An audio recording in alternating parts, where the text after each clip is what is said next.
Sorciers, craquemolles, moldus et créatures en tout genre, bienvenue dans Le Rappel Tout, le podcast consacré à Harry Potter.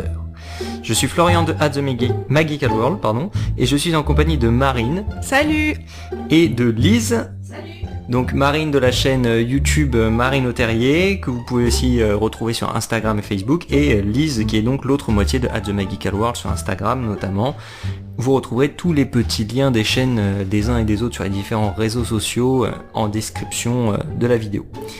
Avant de commencer cette émission qui sera consacrée aux plus intéressantes théories de fans, etc. autour du monde d'Harry Potter, donc plus ou moins élaborées, plus ou moins crédibles, mais on verra qu'il y en a quand même qui sont très très intéressantes, même si elles ont parfois été démenties par J.K. Rowling en personne. Avant donc de commencer ce thème, on va s'attaquer à la petite chronique de Marine qui va nous présenter à travers la chronique Le Canard Facétieux l'actualité des sorciers dans le monde moldu. Et donc, pour commencer, le 20 septembre sortira la nouvelle série de livres intitulée La collection Harry Potter au cinéma. C'est une collection de 3 volumes qui parlera notamment des créatures, des lieux et des objets magiques style Horcrux et Reliques de la Mort. Donc vous pouvez précommander sur Amazon. Maintenant on va parler convention, donc le 5 et 6 octobre a lieu à la Paris Manga, porte de Versailles, et nous avons des invités de marque. Les jumeaux Phelps qui ont incarné les jumeaux Weasley seront présents uniquement le samedi 5 octobre 2019. Donc si vous voulez votre petite photo en compagnie des jumeaux, il faudra quand même débourser 90 € pour le duo et 80 € pour les autographes. Voilà, puis nous on sera éventuellement là aussi. Je sais pas si Marine d'ailleurs t'as prévu d'y aller ou pas. Bah moi, étant donné que c'est le samedi, je serai sûrement au travail. Ah oui, c'est vrai. Donc je ne pourrai pas participer, je suis un peu triste. Mais bon, c'est pas grave. Et pour finir, ce petit canard facétieux, pour tous les amoureux de Noël, Cherry Wallis, qui est une youtubeuse Harry Potter anglaise, a sorti en précommande ses box de Noël. Vous avez 2 styles de box, la box donc normale avec 7 objets dedans, et la Maxima qui contiendra 11 objets. Les prix sont de 34 livres 99, soit 38,99 €, et de 49 livres 99, donc 55,71 €. Il ne faut pas oublier de compter les frais de port et vous pouvez trouver les box sur le site de Geek Gear. Je pense qu'on va peut-être investir dans cette box aussi. Ouais, c'est possible, ouais. Ah, elle est quand même fort sympa. Bah surtout que les box précédentes qu'elle a faites, enfin la dernière en tout cas, avait l'air vraiment pas mal du tout. Hein. J'avais bien aimé, ouais. C'était assez sympa. Voilà. Alors du coup, bah merci Marine pour ces petites infos. Donc il y a pas mal d'actualités sur le monde des sorciers toujours, hein, la période entre septembre et décembre, il y a beaucoup de choses qui se passent. Il y a pas mal de conventions notamment chez nos amis belges, hein, il y a beaucoup de choses qui se passent.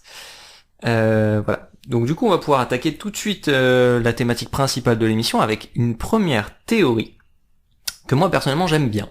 Voilà, je trouve cette théorie assez sympa parce que ça réhabilite un petit peu des personnages que tout le monde a détestés pendant toute la saga. Cette théorie veut en fait que les Dursley soient hyper cruels avec Harry uniquement parce que Harry est un Horcrux et qu'ils sont sous l'influence en fait de l'Horcrux de la même manière que Harry et Ron se disputent dans le tome 7 à cause du médaillon de Serpentard. Bon, un truc entre parenthèses qui a été un peu inspiré, je pense, très largement du Seigneur des Anneaux pour le coup, avec l'influence de l'anneau sur les gens qui le portent, etc. Voilà, donc je sais pas ce que vous en pensez, on va faire un petit tour de table rapidement avant d'évoquer d'autres éléments qui peuvent apporter des choses. Lise ? Je trouve que c'est une théorie intéressante, c'est vrai que maintenant qu'on l'évoque, on y pense et on se dit effectivement, Ron quand il porte son médaillon, il se montre assez insupportable, il est très influencé par le médaillon, ce qui le rend un peu méchant envers ses amis, alors que ça a toujours été un groupe très soudé. Donc effectivement, on peut se demander en quoi ça influe pas sur le comportement des Dursley, surtout qu'ils sont avec Harry depuis très longtemps. Bah pendant 11 ans quoi. Donc effectivement, ceci pourrait expliquer cela. Après, bon bah voilà, on sait dans le passif, notamment de Lily, que déjà elle n'était pas très très agréable avec sa sœur. Donc on peut aussi supposer qu'en tout cas, ouais, dans Pétunia, ce soit juste une peau de vache. Je vois que Marie n'était pas trop d'accord avec l'idée. Ce qui est bizarre, c'est que en fait, enfin, Hermione et Ron, ils sont avec Harry depuis le début. Donc, on voit que Ron est un peu jaloux dans le cadre. Enfin, il a un peu. En même temps, il a toutes les raisons de l'être. Oui, voilà. Potentiellement. Mais il l'aurait été dès le début, parce que dès qu'il porte l'Horcrux, bon, il y a quand même un certain temps avant qu'ils aient vraiment. Ouais, un impact. Ouais. Ouais, voilà.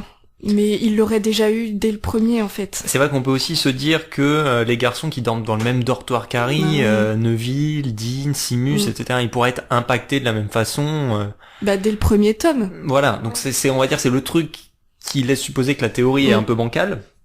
En même temps, on se rappelle aussi que, par exemple, Hermione, elle n'a pas l'air impactée par le médaillon. Donc on peut se dire qu'il y a des gens qui le subissent et d'autres pas. Là aussi, ça fait pour le coup penser au Seigneur des Anneaux avec l'anneau, parce que il y a le même truc. Il y en a qui sont vraiment impactés, et d'autres qui les subissent moins. En tout cas, faut que ça dure plus longtemps. Ou alors, elle le cache bien. Enfin, elle arrive à garder sur elle, à prendre sur elle. Ou alors, ça dépend peut-être tout simplement de la personnalité des gens.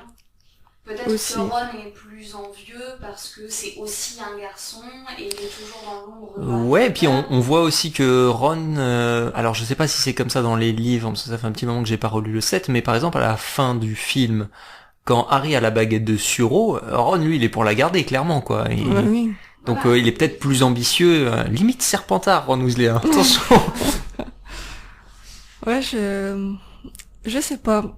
Après, j'avoue, j'aime bien cette théorie aussi, mais je pense que c'est juste des pots de vache. Ouais, alors il y a un élément qui plaide en faveur de la théorie, c'est le fait que Dudley, à la fin d'Harry Potter et dans The Cursed Child, redevient, donc pour ceux qui n'ont pas lu The Cursed Child, donc c'est la pièce de théâtre qui se passe 19 ans après, je crois, dans l'histoire, peut-être même plus non, que même ça, je sais plus. Ça c'est paru 19 ans après, donc c'est peut-être plus que ça. Bon, ils sont adultes en tout cas quoi. Et on sait que Harry a encore des nouvelles de Dudley. Donc peut-être que ils se sont avec le temps ils ont un peu sympathisé. Je pense que Dudley a aussi commencé sa transition à partir du moment où Harry l'a sauvé du détraqueur. Ouais, c'est possible. Il montre une autre facette de sa personnalité, et il se rend compte que peut-être que la vie d'Harry elle est pas si simple que ça. Au début, il pense que c'est Harry qui l'a agressé quand même. Oui, après, vu que lui, il voit pas les détraqueurs. Il se frotte à des créatures un petit peu étranges et voilà. Je pense que oui, on pourrait se dire peut-être que les parents sont clairement pas très sympathiques et que Dudley, en grandissant, se rend compte que le traitement qu'ils ont fait subir à Harry n'était pas justifié, quoi. Après, je peux aussi comprendre qu'ils soient pas très sympathiques, les Dursley. Enfin, ils récupèrent un enfant qu'ils n'ont pas demandé à voir, ils ont déjà leur propre enfant. Et puis, au-delà de ça, un enfant qui a des pouvoirs magiques. Et je pense que ça leur fait peur, tout simplement, de se dire qu'à un moment, peut-être, ils n'auront pas la totale contrôle des choses sur Harry, qui peut-être va évoluer. Je pense que Pétunia, elle doit savoir... Elle sait comment sont mortes James et Lily. Et peut-être qu'elle a peur aussi que Harry devienne potentiellement un mage noir. Je pense qu'ils savent aussi... Ils s'intéressent très peu et ils savent très peu de choses sur le monde magique. Et peut-être que tout simplement, ils en ont peur. De toute façon, on voit qu'ils essayent de l'éloigner le plus possible de ce monde magique. Et voilà, je pense que ça les effraie. Et au lieu d'être bienveillants avec lui, ils se montrent sous un mauvais jour. Et la peur les fait devenir des personnes pas très sympathiques. C'est vrai qu'on voit, comme tu disais dès le début, que Pétunia, avec sa sœur, quand elle comprend que sa sœur est sorcière, elle est très jalouse, elle la repousse, elle la rejette. Ouais, mais enfin après, Pétunia, elle avait envie de rentrer à Poudlard aussi. Elle avait envie d'être une sorcière. Donc je pense qu'il y a de la frustration en fait, peut-être. Hein. Ouais, je pense qu'elle est frustrée aussi. Nous aussi, oui. On a attendu notre lettre pendant tant d'années. C'est clair. Parle pour toi, personnellement, je l'ai eu. J'ai fait des bâtons, monsieur. C'est ça. Ok, donc on va faire un petit vote final. Est-ce que vous trouvez la théorie crédible ou pas? Crédible, mais je pense que ce sont des pots de vache. Je suis partagée. Ça peut être crédible, mais personnellement, j'y crois pas trop. Ok, moi je trouve la théorie sympathique, mais c'est vrai que c'est un petit peu bancal quand même. Ouais. Il y a plein de choses qui laissent supposer que ce serait pas très cohérent avec l'œuvre. Après, j'aime bien l'idée justement que les Dursley soient pas les grands méchants comme on nous les présente pendant toute l'œuvre, mais qu'il y a quelque chose qui le justifie, on va dire quoi. On va passer sur une deuxième théorie qui là est pareil, je pense qu'on va finir par dire qu'elle est un petit peu bancale, mais elle est assez amusante et il y a en effet plein de choses qui laissent supposer que, même si ça tient pas tellement debout de mon point de vue, cette théorie voudrait que Dumbledore soit Ronald Weasley revenu du futur pour aider Harry Potter à vaincre Voldemort, ce qui supposerait que Voldemort aurait gagné la première fois et que Dumbledore, donc qui serait Ron, reviendrait peut-être avec un retourneur de temps, un peu façon Cursed Child, pour l'aider à vaincre le Seigneur des Ténèbres. Je donne des petits éléments qui Ouais, je veux bien étayent parce cette que théorie. Oui, parce que là on se dit comme ça, c'est pas possible. C'est impossible. Alors, déjà il y a des ressemblances physiques. Ils ont tous les deux les yeux bleus et on sait que Dumbledore jeune était roux. Voilà, c'est dit à plusieurs reprises. On a Si tous les héros aux yeux bleus. oui, voilà. Ouais, d'accord. En plus, en Angleterre, Oui, voilà. ouais. Les roux, Donc alors, on a un point commun un petit peu plus précis. On apprend à un moment donné que Dumbledore a une cicatrice au genou, ce qui rappelle le fait que Ron s'est fait mordre par Patmol dans l'épisode 3, enfin dans le tome 3 comme on veut, à la même jambe. Ah. Donc on pourrait se dire que ce serait la morsure de Patmol. Donc ça c'est intéressant. Ensuite, on a l'histoire des mots de passe de Dumbledore qui utilise toujours des friandises, etc. Alors qu'on sait que Ron est un grand fan de friandises en tout genre. Et une dernière anecdote, mais alors là, celle-ci, je la trouve, mais je sais pas comment c'est venu à la personne. Je sais pas d'où viennent toutes ces théories. Généralement, c'est sur des forums, des gens qui se sont cassés la tête, qui ont fouillé dans les livres. Mais là, celle-là, elle est juste dingue. Et je suis en train de relire Harry Potter 1, donc je peux confirmer qu'en effet, il le dit. Quand Dumbledore est devant le miroir du Riséd, quand il trouve Harry devant le miroir du Riséd, Harry lui demande ce qu'il voit. Et Dumbledore lui dit « Je me vois avec une bonne paire de chaussettes, parce qu'on n'a jamais assez de bonnes chaussettes. » Alors on se dit, Harry pense d'ailleurs que Dumbledore lui raconte n'importe quoi, mais il a l'air sérieux. Après bon, on sait que Dumbledore est un peu excentrique. Ouais, un peu excentrique en tout cas. Mais ça aurait une cohérence parce que dans les livres, Molly Weasley n'arrête pas de se soucier du fait que Ron a des chaussettes trouées, dans un sale état, etc. Et on pourrait penser que Dumbledore, dont la mère, du coup, Molly, est morte depuis longtemps, voit en fait Molly, et la façon de dire qu'il se voit avec des chaussettes, c'est une sorte de nostalgie. Sa maman qui prendrait toujours soin de lui. Voilà, c'est une sorte de métaphore, on va dire. Donc je trouvais ça mignon. Voilà. Ouais, c'est mignon. Et puis c'est plutôt bien trouvé quand même. Ouais. C'est vrai qu'il y a certaines choses qui Ouais. laissent supposer que ça pourrait être vrai, mais même si j'ai très envie d'y croire, je trouverais ça super stylé. En même temps, les personnalités des uns et des autres sont très différentes. Alors, Dumbledore se montre très excentrique. C'est pas vraiment le cas de Ron Weasley. Quand il reçoit sa robe de bal, qui est vraiment excentrique, il est pas super ravi.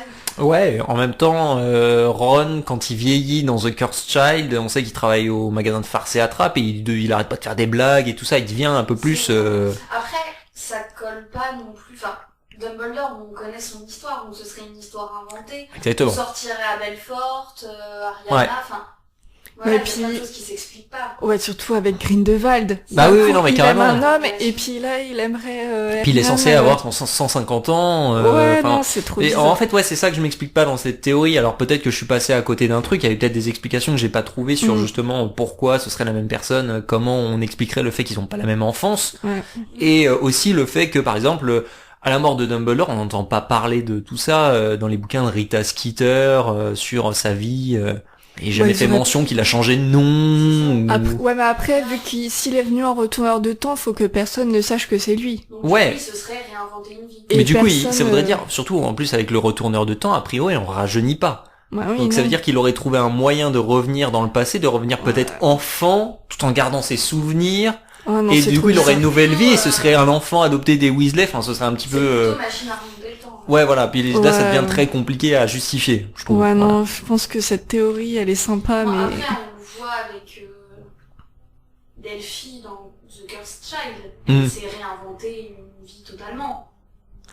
En se faisant Ouais. passer pour... Mais elle a pas la toute nièce une d'Harry famille, Potter, justement, mais elle c'est est- vrai, elle est pas une orpheline. famille nombreuse, alors que là, des Bah, deux côtés... Comment justifier que les Weasley pensent que Ron est leur fils? Puis c'est ça, Non, puis- c'est puis impossible. toute l'histoire de Dumbledore avec Bathilda Tour-de-Sac qui connaît très bien la famille Mm. Dumbledore, Rita Skeeter qui a énormément écrit sur Dumbledore à sa Bah, le mort. fait qu'il a grandi à Godric Hollow, normalement, alors que le terrier est pas du tout là-bas, enfin... C'est ça. c'est- Non, mais... ça tient pas la route. Non, je crois qu'on est tous d'accord. Ouais. Je trouve ça C'est cool, sympa, mais- c'est marrant, mais... Mais non, là, ça tient vraiment pas la route. Enfin, Ouais. comment il aurait rajeuni? Enfin, c'est pas possible. Ouais, puis concrètement, il y a pas énormément d'éléments, mis à part l'histoire des chaussettes qui est très Oui. métaphorique. Qui est métaphorique Et- qui est mignonne. Mais... Puis encore une fois, c'est peut-être Voilà. juste une blague de Dumbledore, un Après, truc... Voilà, peut-être que tout simplement, Non, mais- Dumbledore se voit avec Grindelwald et Non, mais c'est va sûr. dire à Harry, Ouais, c'est trop compliqué à voilà, expliquer. Non, mais c'est sûr, mais je vois mal Dumbledore dire à un gamin de 11 ans, bah ouais, bah tiens, je vois mon copain, Qui est devenu un mage noir, qui a essayé Ouais, de tuer voilà. tout le monde. que je voudrais revoir, enfin... Avec qui j'étais un peu d'accord à une époque, quand Ouais, même. voilà, Bon, plus enfin- maintenant, mais... C'est ça. Non, jamais il dirait Ouais, ça. bien sûr. Jamais. En plus, il a jamais parlé à Harry de sa vie.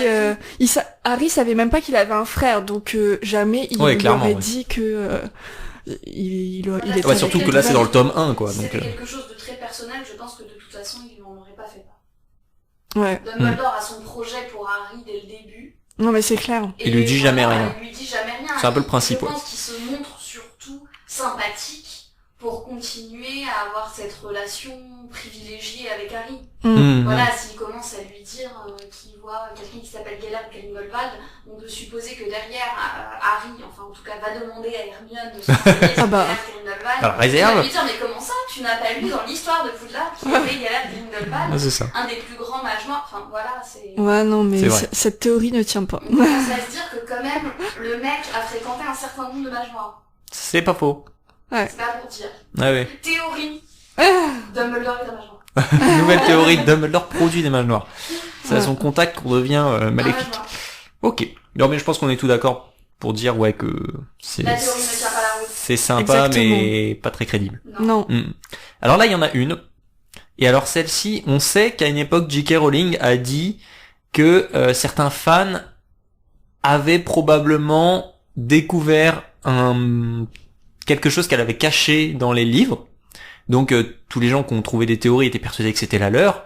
Mhm. Et moi, j'aurais tendance à penser que c'est celle-là parce que c'est celle qui vraiment tient la route. Il n'y a pas d'éléments qui disent le contraire. Après, la grande question qu'on pourrait toujours se poser, c'est pourquoi c'est pas révélé à un moment dans le livre. Mais la théorie est vraiment vraiment bien foutue. Irma Pince, alors pour ceux qui n'ont jamais lu les livres, déjà c'est pas bien. Et Irma Pince, en fait, est la bibliothécaire de Poudlard, qu'on de mémoire on voit pas du tout dans les films. Non, on la voit pas du tout. Donc Madame Pince serait la mère de Rogue. Alors, sur quoi se base cette théorie? Premièrement, en changeant les lettres, l'ordre des lettres d'Irma Pince, on arrive à former I'm a Prince, comme avec je suis Voldemort pour Tom Marvolo Jedusor. Mhm. Donc on sait que ça a déjà été utilisé, cette espèce de jeu avec les lettres. Donc là, ce serait le même principe, et je suis un prince. On sait que Rogue se fait appeler le prince de sang mêlé parce qu'il est mélangé moldu sorcier, et le prince parce que c'est le nom de sa mère, en fait. Donc, I'm a Prince serait un anagramme, et Irma Pince serait en fait un faux nom, en gros, quoi. D'accord, mais Irma Pince s'appellerait en fait Prince. Bah, en théorie, oui. D'accord. Et donc, on retrouve également des similitudes dans la description physique, notamment le fait que il est dit à plusieurs reprises que Irma Pince, elle a un nez assez crochu, qui est quand même un des éléments qui distingue Rogue C'est vrai. parmi tous. On retrouve également des similitudes dans le comportement. Elle est assez agressive avec les élèves, elle les expulse tout le temps de la bibliothèque en leur balançant des livres et tout ça. Et la personne qui, moi j'ai lu un peu des extraits donc de cette théorie, la personne qui a trouvé cette idée-là a remarqué que le personnage de Madame Pince, dans les livres, apparaît toujours dans le chapitre qui suit un chapitre dans lequel Rogue est très important. Donc en fait, on a un chapitre dans lequel il y a par exemple un cours de potion ou quoi que ce soit. Début du chapitre suivant, ils vont à la bibliothèque et il se passe un truc avec Madame Pince. Ouais, donc ça fait directement Voilà. écho Et souvent, il se passe plus ou moins la même chose. Enfin, elle a le même comportement que Rogue. Il y a des espèces de parallèles qui sont D'accord. faits, alors volontaires ou pas, Ouais, peut-être. si par exemple, je sais pas, Rogue exclut les personnages du cours de potion, peut-être que elle exclut Exactement. les personnes de la bibliothèque. Ouais, c'est exactement ce genre de choses. Ok. Et un peu de la même façon, avec les mêmes phrases, avec les mêmes, voilà. Très agressif comme... Je sais pas ce que vous en pensez, du coup. Marine? Bah, je sais plus exactement l'histoire de la famille de Rogue, mais bon, ça pourrait se tenir, mais Ouais, Mais pense je que sais- ça je peut sais tenir. pas. Enfin, de souvenir, on n'a pas énormément d'éléments sur... Alors on sait que sa mère était une sorcière du coup, a Ouais, priori. elle s'appelle Eileen Prince. Hélène Prince, voilà. Et Donc, oui, effectivement, ça pourrait se tenir, je trouverais ça Moi sympa. je trouve ça assez Après, logique. pourquoi est-ce qu'elle serait bibliothécaire à Poudlard? Peut-être Alors- qu'à l'époque de Voldemort, Dumbledore aurait voulu la protéger. Bah en fait ça ferait partie du deal quand Rogue se retourne contre Voldemort. Dumbledore lui aurait dit qu'il protège du coup la famille qui lui reste. Donc peut-être que son père est déjà mort, je me rappelle plus. non plus. Et donc du coup il aurait protégé sa mère en lui donnant une place à Poudlard pour qu'elle soit en sécurité. Des Pourquoi Mange-Morts. pas? Voilà. Après, il y a très peu de... Après, on sait rien des relations de Rogue avec ses parents. Non. Mais il y a très peu de contacts entre eux à l'école. Oui, mais après c'est peut-être volontaire, peut-être que Rogue ne veut pas que ça se sache, c'est quand même un professeur ouais. avec une personnalité assez tyrannique. C'est vrai que... Et je pense qu'il voudrait pas que les élèves se servent de ça pour se moquer de lui, pour... Ouais. Voilà, exactement, ouais. T'imagines, ouais, enfin, lui, il a quel âge je crois qu'il a une trentaine d'années, donc sa mère, elle doit avoir quoi? Une soixantaine, Ouais. Ouais, effectivement. enfin, même peut-être, ouais, je sais pas, 70, ouais. Moi, Et ça, il y a je les trouve que ça se bibliothécaires, tient. ouais. Hein. Bah, ça se Ça se tient. tient, c'est vrai que... Puis, bon, moi, je suis en train de regarder aussi, du coup, dans le wiki Harry Potter. Et en fait, on connaît pas la date de mort de sa mère. Ouais. Même, est-ce que son père... Non, son père non plus. On sait rien, en fait, sur ses parents. On sait très peu de choses sur Rogue, et du coup, Mm. ben, oui, on peut spéculer sur le fait que ce soit Ouais. pas mal. Pour le coup, il n'y a pas d'éléments, contrairement aux autres théories, il n'y a pas d'éléments évidents qui viennent remettre en cause le truc, ou alors ça nous Mais- échappe. Hein. Si jamais vous voyez, enfin, il y a des choses qui vous reviennent, n'hésitez pas en commentaire à nous dire, vous êtes un peu naze parce que Ouais. vous avez oublié que sa mère, on sait qui c'est, ou je sais pas, enfin, moi de mémoire, hein, je me rappelle pas du tout qu'on parle plus précisément que ça des parents de Rogue. Non, pas du tout. Et du coup, elle aurait changé son identité en tant que Bah ouais. bibliothécaire pour pas qu'on la relie directement. à Ouais, Rogue, voilà, ouais. Et pour pas potentiellement qu'à une époque on la retrouve. Bah pour sa sécurité à elle, pour sa sécurité à lui éventuellement.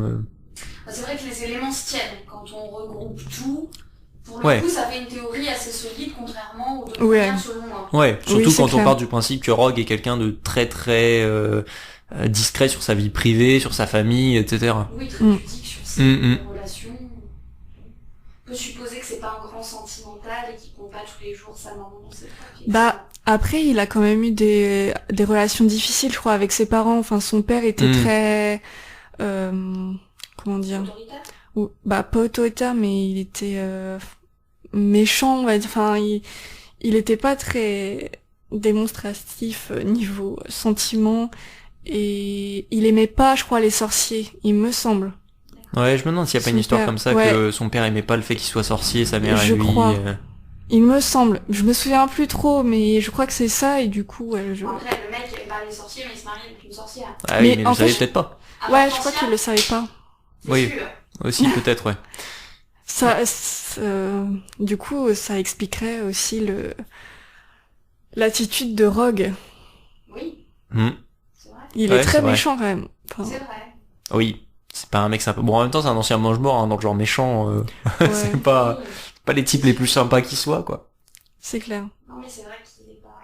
Après, la grande question, du coup, c'est pourquoi est-ce qu'à aucun moment dans le livre, J.K. Rowling s'est dit, je vais le révéler. Quoi. Pourquoi je fais un truc caché comme ça, sans jamais le dire. Même 20 ans après, on n'est toujours pas au courant. C'est sympa pour une auteure de placer des petites références et de voir comment les fans arrivent à, justement, à trouver un petit truc qu'elle a mis en trame Ouais. de fond.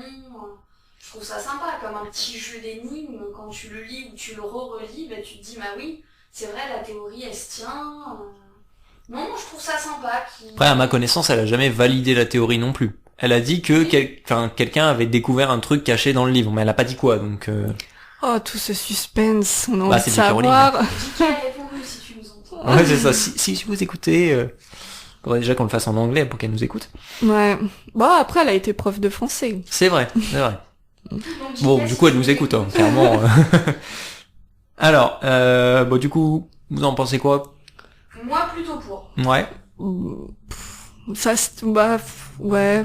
Non, t'as pas l'air emballé. Mais moi, toutes les théories, j'ai un peu de mal, j'avoue. Mais bon, celle-là se tient mieux Ouais, que elle se les tient. autres, c'est clair. Mais en même temps, pourquoi ça serait caché? Enfin, c'est trop bizarre. Ouais, je suis Puis pourquoi d'accord. elle change d'identité? Enfin, Je trouve que c'est crédible. Après, C'est crédible, pourquoi mais la grande ouais. question, ça reste pourquoi. Moi, Pourquoi je crois pour la protéger, on sait que, bah voilà, Rogue était prêt à tout pour protéger Lily, donc on peut supposer que Oui, c'est protéger vrai. sa mère, il aurait été prêt à tout jusqu'à ce qu'elle renie son identité. Est-ce que même, tout simplement, ils l'ont pas oublié? Ouais.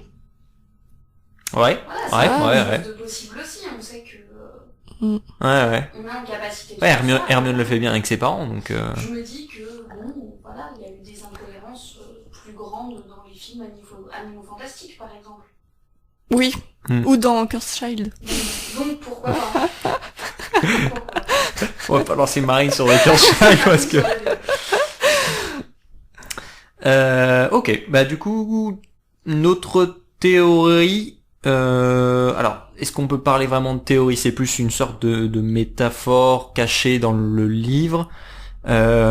Harry, Voldemort et Rogue seraient les trois frères du comte de Biddle-les-Bards. En tout cas, une sorte de revisite des trois frères. Alors, on se rend compte que Voldemort serait le frère qui veut le pouvoir. C'est pour cette raison-là qu'il cherche à se procurer la baguette de Suro pour essayer de vaincre un sorcier avec qui il s'est jadis querellé, en l'occurrence Harry. Harry serait le frère qui cherche à échapper à la mort, à Voldemort en l'occurrence, d'où la cape d'invisibilité.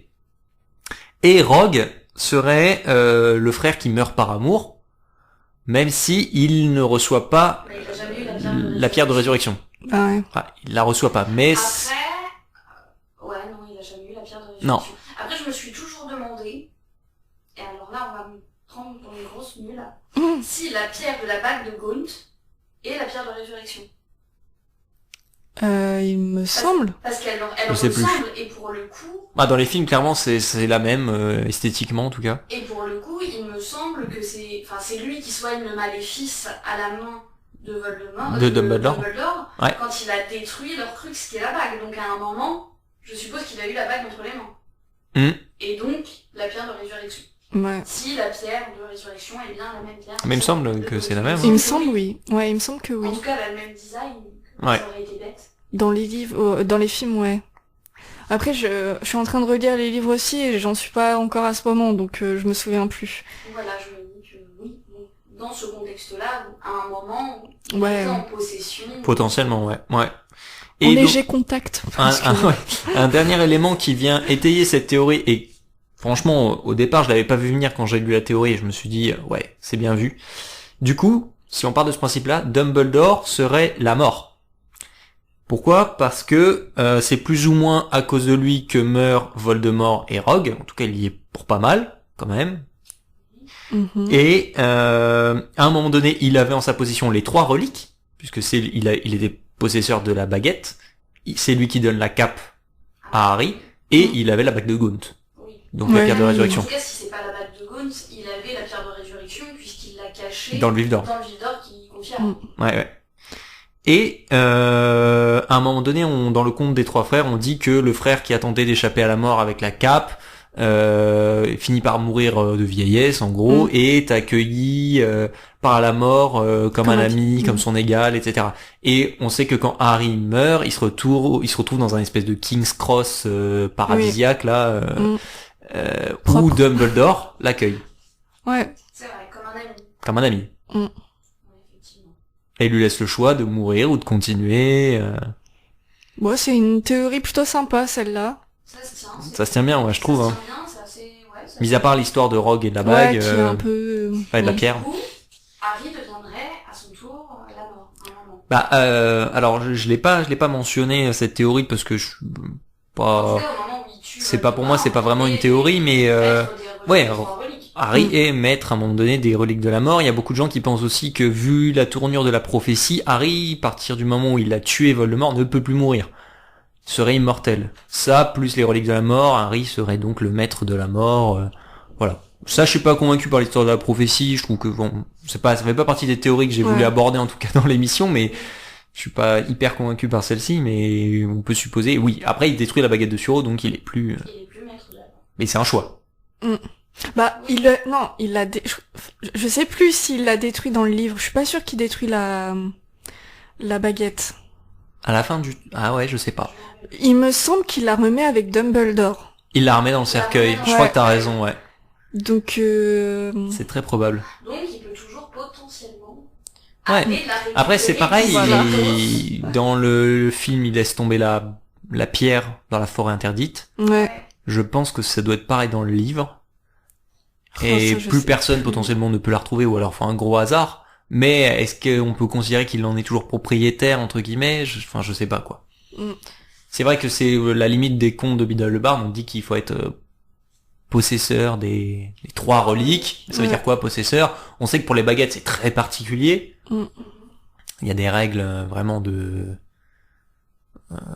propres au fonctionnement des baguettes, à la magie des baguettes, etc. On peut être propriétaire sans l'avoir, on peut l'avoir et ne pas en être J'avoue, propriétaire. les baguettes, c'est compliqué, hein. Ah bah, J'ai- Voldemort en est mort, hein, quand même. Donc. J'ai J'avais du pas mal à compris comprendre. au game, et Ouais, non, j'ai- lui, c'est bien. Mais moi-même, j'ai encore du mal à comprendre comment ça marche. Ouais, C'est très clairement, compliqué, hein. c'est un truc un petit peu. On sent que même Ollivander, il est pas sûr de son truc, quoi. Il a des certitudes, il pense, mais que il sait pas trop. Je pense qu'entre les baguettes dont tu arrives à récupérer l'allégeance sans pour autant en être le propriétaire, et les baguettes dont tu viens propriétaire parce que tu as désarmé le propriétaire lui-même, voilà, c'est un peu compliqué. C'est Des clair. fois, la baguette choisit son sorcier, donc t'as pas nécessairement besoin d'avoir désarmé Oui. quelqu'un, il suffit. Bah, sur l'histoire des baguettes, là on sort complètement, on fait une parenthèse. Bon, de toute façon, c'était la dernière théorie de l'émission, mais on fait une petite parenthèse sur les baguettes. Nous, on s'est refait là tous les films il y a pas longtemps, et on s'est posé une question avec Lise à un moment donné. Alors, on comprend pourquoi la baguette originale de Voldemort, celle là avec le crochet en os un peu, ne peut pas vaincre la baguette d'Harry, parce qu'elles ont le même cœur. Ouais. On comprend pourquoi la baguette de Suro ne peut pas vaincre Harry, puisque c'est Harry qui est propriétaire de la baguette de Draco, et que c'est Draco qui a désarmé la baguette de Suro qu'avait Dumbledore. Ça, ok. Par contre, je n'arrive vraiment pas à comprendre cette histoire de pourquoi, il y a une explication en magie des baguettes, mais c'est vraiment tordu. Pourquoi, quand Voldemort prend la baguette de Lucius, il n'arrive pas à vaincre Harry? Ça, c'est un truc que moi, je m'explique pas, quoi. Parce que il a pas toute la puissance de la baguette. Alors, il y a ça, c'est pas sa baguette. Bah ouais. Il a juste il l'a juste emprunté et. Ouais, il mais à la essaye, limite, mais bon, ça compte marche tenu pas. des pouvoirs de Voldemort, il y a pas de raison. En fait, on le voit notamment dans le film, c'est très... D'ailleurs, j'aime pas du tout cette scène, c'est mon avis personnel. Harry est sur la moto de Hagrid, il est limite assommé, et la baguette le défend tout oui. seul. Et à ce moment, Voldemort a la baguette de Lucius. Ouais, ça c'est bizarre. Mais Et ça, c'est les bizarre. films. Et en fait, je suis tombé sur un mec qui l'expliquait sur Internet en disant que pour lui, en fait, Les l'explication... baguettes ont leur propre conscience. Voilà, la baguette se Mm. souvient que dans le cimetière, Voldemort a voulu l'attaquer. Ah, Et du d'accord. coup, le défend. Ouais. Mais là, c'est... Mais ouais, mais en même temps, Vraiment- je me dis que ça se tient moyennement parce que du coup, la baguette, à chaque fois que tu fais un duel ou quelque chose comme ça veut dire que automatiquement, Bah à oui. l'école, la baguette de Harry aurait dû le défendre contre Draco. Mais alors, ce serait lié au fait qu'il y a eu un priori incantatum et que la baguette, du coup, s'est chargée d'un pouvoir particulier et des souvenirs de Voldemort, Peut-être etc. qu'il faut que la baguette ait dû recevoir ou contrer un sort.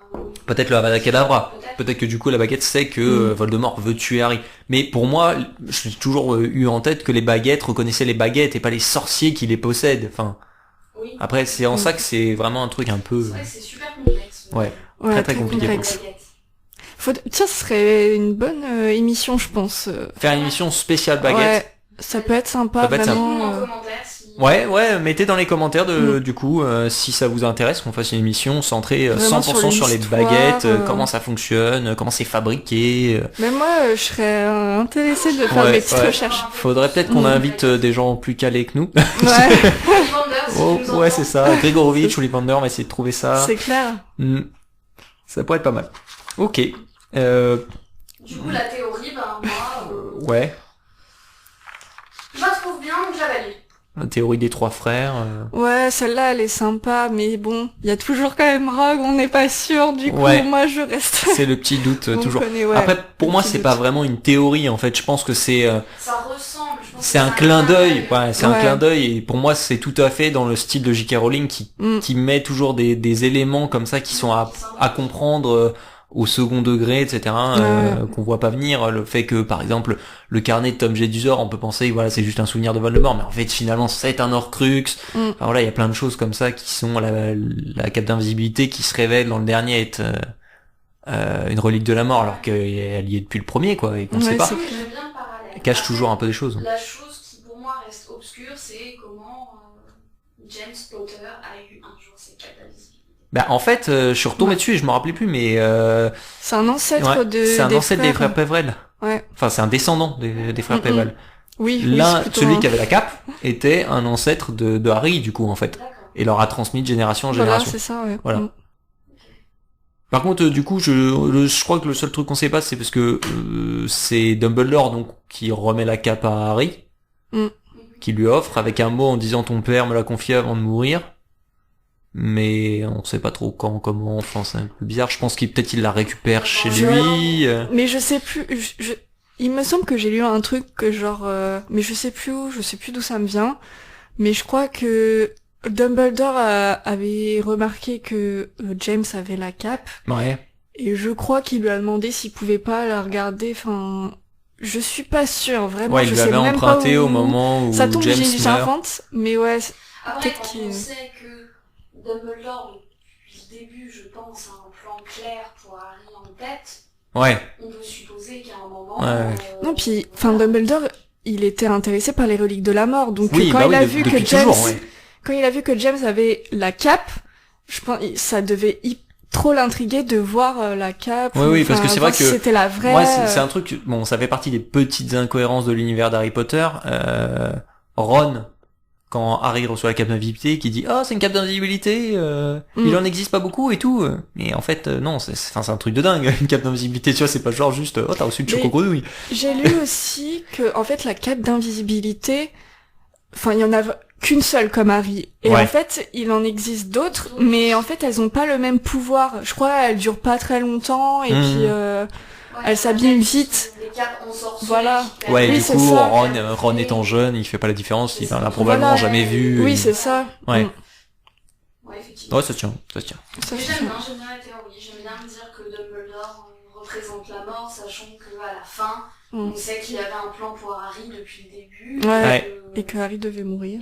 Ce qui voudrait dire quand même que Rogue a tué la mort, du coup. Ouais. Si on va dans ce sens-là.